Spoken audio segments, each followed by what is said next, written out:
Bago naman tayo magtungo, Asik Joey, sa ating talakayan, hingi muna tayo ng update mula sa Department of Health.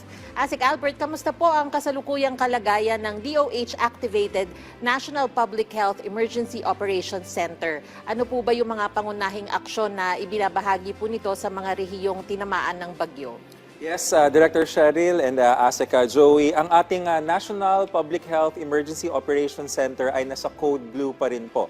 Ibig sabihin po ng Code Blue, sanay ho ang ating mga kababayan pag sinabing Code White ay handa at nagmo-monitor. Code Blue po ay yung mga tinatawag na resources, yung mga gamot, yung mga tauhan ay pwedeng igalaw natin. Tandaan ho natin nang galing tayo kay Tino at tumawid tayo kay Uwan.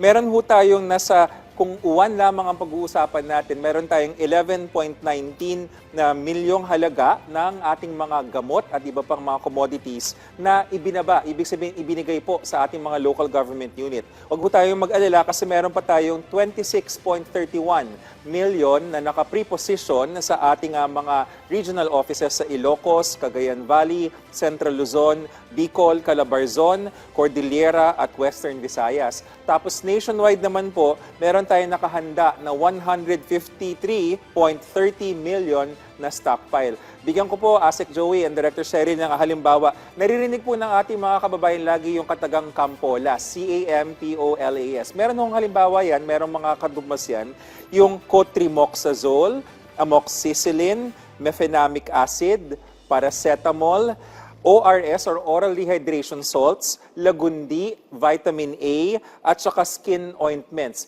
Kung mapapansin niyo po, yan yung mga kadalasang ginagamit ng ating mga bakwit pag meron tayong mga sitwasyon tulad ng mga bagyo. Kaya yan po yung mga kasama sa ating binibigay sa ating mga nangangailangan mga kababayan.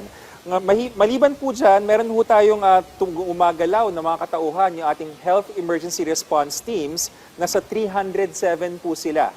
At ang 307 teams ito, ang katumbas ito ay 3,368 na mga doktor, nurse at iba pa.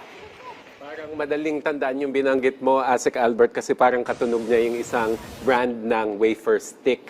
Doon naman sa mga apektadong lugar, Asik Albert, kamusta yung deployment ng medical team, mental health personnel, pati na rin yung water sanitation and hygiene teams, at ano yung pinakamalaking hamon para sa kanila? Ang pinakamalaking hamon dun sa nabanggit natin na 307 na aktibo na health emergency response teams, yung ating mga konsultasyon. Kasi pag tayo po ay nasa evacuation center, magkakalapit po ang mga tao. Pag magkakalapit po ang mga tao, mabilis pong magkaroon ng hawaan ng ating mga tinatawag na malatrangkasong sakit or yung influenza-like illness. So, ang karamihan po sa katunayan ng mga konsultasyon sa ating mga evacuation center, sa utos po ng ating Pangulo, ang DOH at ang mga local government unit doctors ay umiikot po sa mga evacuation centers. Marami ho dito ubo at sipon, yung ating malatrangkasong sakit nga. Meron rin po tayong mga nakukuhang mga konsultasyon na tungkol sa mga sugat or mga maliliit po na mga trauma dahil sa mga nadapa, nasugatan or mga napalusong. At mahalaga pong wag nating kalimutan yung doxycycline. Kung kayo po ay kinakailangan, kumonsulta po dun sa doktor sa evacuation center o kaya sa mga barangay health centers natin.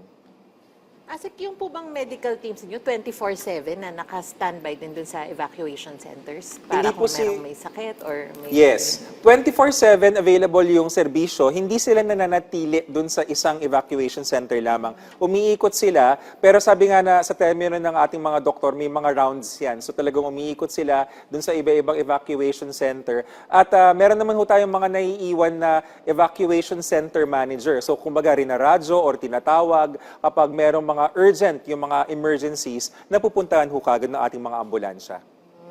Meron din po ba kayo, Asik, na natanggap na mga report na meron pong nasirang health facilities dahil sa mga nakaraang bagyo? At paano nyo po ito tinutugunan para hindi po maapektuhan yung serbisyo mo? Opo, Director Cheryl, mahalaga, no? Sabi nga ni Secretary Erbosa, ang mga health facilities dapat ang last infrastructure standing sa mga palindol, mga pabagyo. Kasi dyan umaasa ang ating mga kababayan sa mga lugar na nabanggit, yung Ilocos, Cagayan Valley, Central Luzon, Cordillera, Mimaropa, meron ho tayong 127 na total na binabantayan ng mga health facilities. Sa talaang pong yan, ito yung breakdown, no? 6 ang DOH hospitals, 11 ang mga mga ospital ng mga LGU, 5 yung Drug Abuse Treatment and Rehabilitation Centers o yung DATRC na tinatawag namin, 19 ang Rural Health Unit, 78 ang Barangay Health Stations, at 3 ang ating super health centers. Suma total, Director Cheryl and ASEC Joey, ang nakikita natin, 80% ang fully functional. Kung magtataka ko kayo, ano nangyari dun sa 20%? Yung 20% po, 2 ang not functional, 10 ang partially functional, tapos meron na ho tayong 20 pa na inaantay pa natin yung reports. Kasi meron pa rin ho talaga mga lugar na hindi na pupuntahan para sa ating assessment. But the good news is, yung pong damage, isa lamang yung totally damaged na ating facility. 76 dun sa 127 ay partial. Pag sinabi hong partial, pwedeng nagkaroon lang ng tulo sa bubong or baka nabahalang isang bahagi ng ating health center. Ang mahalaga, tuloy-tuloy po ang operations. Sa ibang usapin naman, ASEC Albert, target naman na isailalim sa tuberculosis screening ang 12 milyong Pilipino sa susunod na taon. So, ano yung detalye nito? Yes. Ang konteksto nito, ASEC Joey, naglabas kasi ng Global Tuberculosis Report ng ating World Health Organization kamakailan lamang kung hindi kagabi nung isang gabi.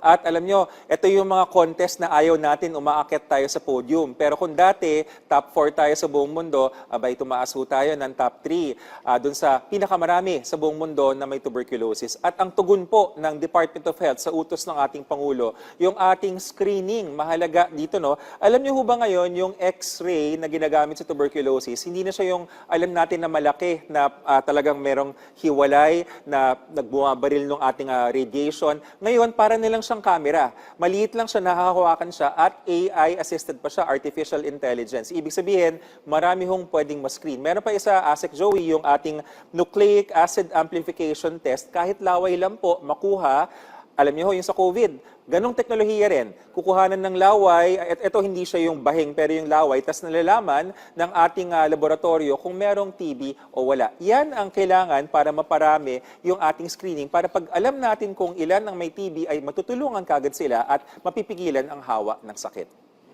ASEC, ano naman po ang mensahe ng DOH para po sa mga pamilyang nasa evacuation centers at doon din po sa mga komunidad na nasalanta ng bagyo, lalo na po doon sa usapin ng kalusugan, pagbabakuna at paghahanda po nila para kung magkaroon man ng susunod na kalamidad? Yes, Director Cheryl, buo ang suporta ng ating gobyerno sa ilalim ng ating Pangulong Marcos Jr. Sa gawi po ng kalusugan, pinapaalala po natin, no, alam nyo, nakita natin ang uwan, mas konti. Kahit mas malakas siya, ay mas konti yung kanyang casualties dahil po talagang nag-evacuate nung sinabi ng mga local government unit. Mahalaga ho sa kalusugan yon dahil karamihan ng mga naging casualties sa Tino ay yung mga nalunod, di ba, na sana ay nalikas sila ng maaga. Ngayon, ang paalala sa mga nasa evacuation centers pa, tayo po ay maghugas ng kamay para trangkaso bye-bye, kumain tayo ng prutas at gulay, importante ho yung food safety. Mas mahalaga po yung freshly cooked, no, sariwang luto para hindi tayo magkaroon ng problema. Tapos yung tubig ho natin, gamitan natin ng ating mga chlorine tablets or granules or yung filter ng DSWD para po sigurado tayo. At kung may duda pa rin, pakuluan po natin yung tubig 2 minuto mula sa pagbula hanggang sa magamit ito. Very busy ang Department of Health dahil sa nagdaan na 2 bagyo. Pero good job sa DOH, ASEC Albert, at maraming salamat sa updates mula sa DOH.